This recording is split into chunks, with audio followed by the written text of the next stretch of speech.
Dissolution of partnership, important journal entries. First entry is a creditor or 2 lakh accepted building of rupees 2,50,000. एक creditor है जिसको कि 2 लाख पे करने थे, लेकिन 2,50,000 की उसको building they the.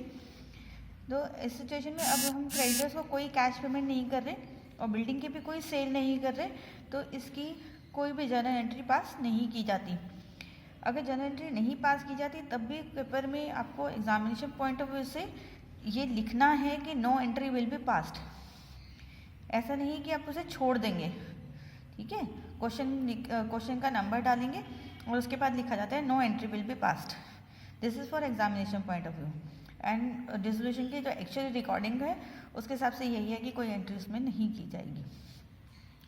Second is creditors of 2 lakh accepted building of 2,80,000 for 2,20,000। 2 lakh के क्रेडिटर्स थे, उन्होंने एक बिल्डिंग एक्सेप्ट कर ली जिसकी की वैल्यू एक्चुअली 2,80,000 थी और उन्होंने उसकी जो वैल्यू लगाई है दैट इज़ 2,20,000 और 20,000 जो एक्स्ट्रा अमाउंट है वो पे कर रहे हैं क्रेडिटर्स टू द फर्म।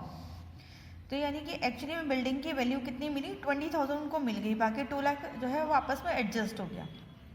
तो 2 लाख की तो कोई एंट्री नहीं होगी, लेकिन 20,000 जो अमाउंट रिसीव हुआ है उसकी एंट्री की जाएगी।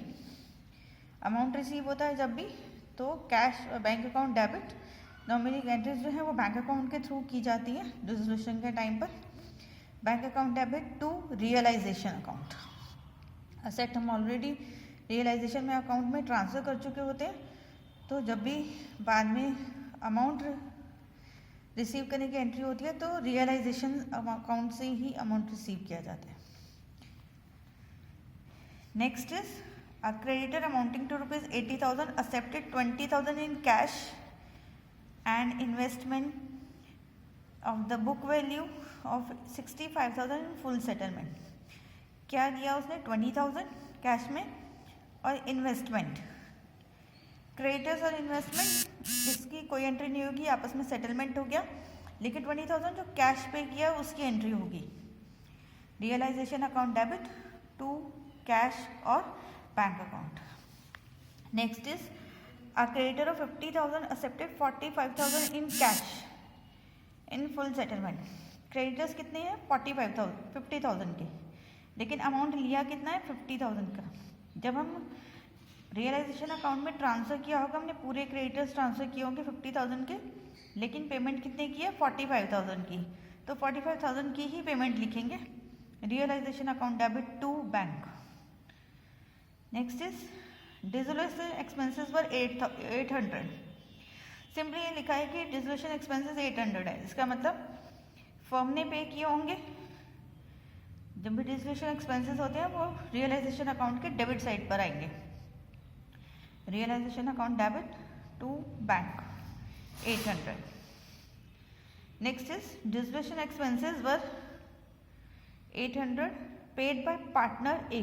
पार्टनर ने पे किए एक्सपेंसेस किसके, फर्म के। जब तक ऐसा ना लिखा हो कि एक्सपेंसेस बेयर बाय ए कि पार्टनर जो है वो एक्सपेंसेस बेयर कर रहा है, तब तक हमेशा फर्म द्वारा बेयर एक्सपेंसेस ही माने जाएंगे और वे रियलाइजेशन एक्सपेंसेस अकाउंट में ट्रांसफ़र होंगे।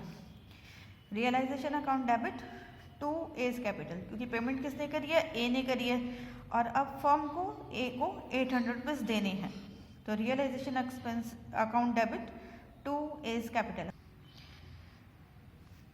Next entry is Geeta, a partner was appointed to look after the dissolution work at a remuneration of 10,000. Geeta agreed to bear the dissolution expenses. Actual dissolution expenses paid by Geeta were 9,500. Gita का appoint किया कि वो क्या करेगी, ज़्यादा dissolution का काम देखेगी, उस 10,000 पे किए जाएंगे, और गीता ने एग्री किया कि वो डिसोल्यूशन एक्सपेंसेस को बियर कर लेगी। गीता को फर्म ने कितने पे करने हैं, 10,000। एक्चुअली में गीता ने कितने भी एक्सपेंसेस पे किए हों अब इसको कंसिडर नहीं करेंगे। उसने 9,500 पे किया है तो अभी हम 10,000 ही उसको देंगे, और अगर 9,500 की जगह 12,000 दिए होते तब भी हम 10,000 ही देते हैं।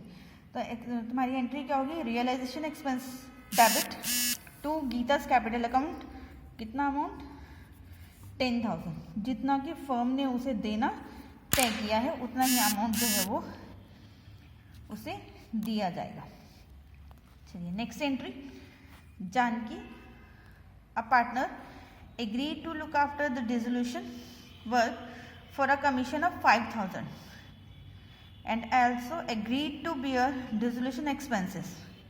जानकी ने जो है वो उसने कहा कि मैं जो है वो डिसोल्यूशन का सारा काम देख लूँगी और 5,000 कमीशन मिलेगा उसको, और वो जो है agreed to bear the dissolution expenses, expenses भी वही पे कर देगी।